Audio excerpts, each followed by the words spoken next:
We've all dreamed of it, haven't we? That moment you pull a dusty old frame from the attic, an object that's been part of your family's background noise for decades, and discover it's not just a pretty picture but a priceless piece of history. For one woman on a recent episode of Antiques Roadshow, that dream crashed into reality with such force it nearly sent her to the floor.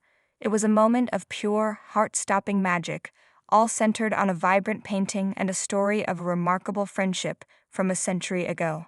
The day was already buzzing with excitement. Appraisers had marveled at everything from Civil War memorabilia to a teapot that fetched a cool $9,000 valuation.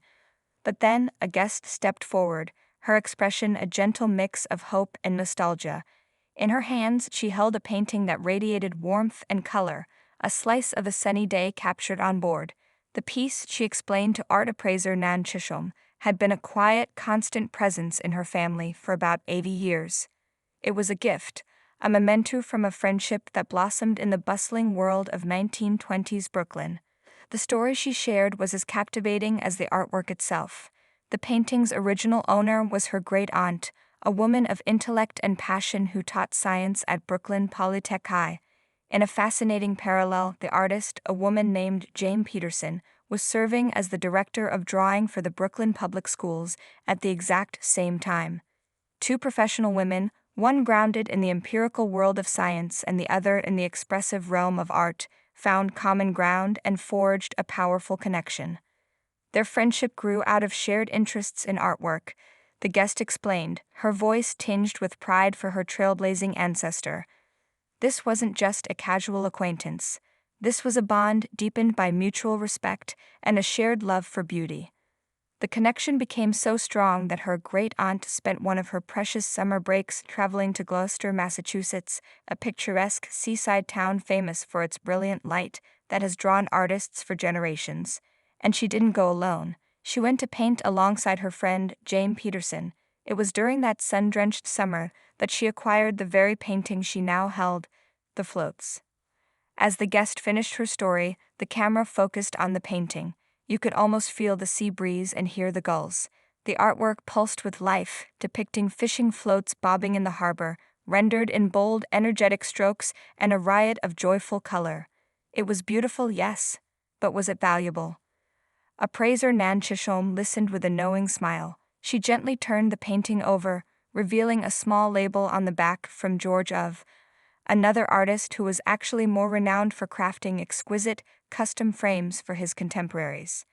It's likely he made this very frame for Jane, Chisholm noted, adding another layer to its incredible history. Then she began to unravel the life of Jane Peterson, and the room seemed to lean in. This wasn't just any painter. Peterson was a force of nature.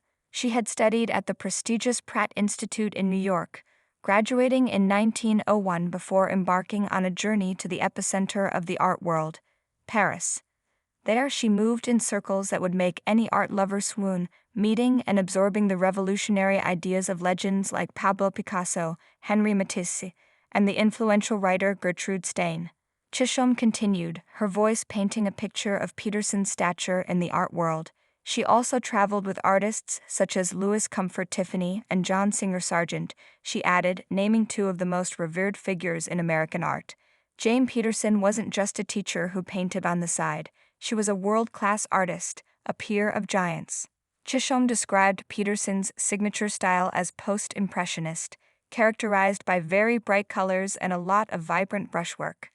Looking at the floats, it was all there. The confidence, the energy, the masterful use of light. And this being Gloucester, she concluded, is one of her favorite places to paint. The guest listened, her eyes wide. She knew the painting was special to her family, but she was now realizing it was special to the world too. She mentioned that her grandmother had the piece lifted back in 1998. The appraisal at the time was $9,200, a respectable sum, to be sure. But Chisholm had spotted something crucial. I noticed, she said, pointing to the old paperwork, that it was referred to as a watercolor. She leaned closer to the painting. It's actually gouache, which is a water-based paint, but it's very opaque. It was a small detail, but in the art world, details are everything. This wasn't a delicate watercolor, it was a bold, rich, and more substantial work. This was the moment. The history had been told, the artist's incredible legacy established, the medium corrected. All that was left was the number.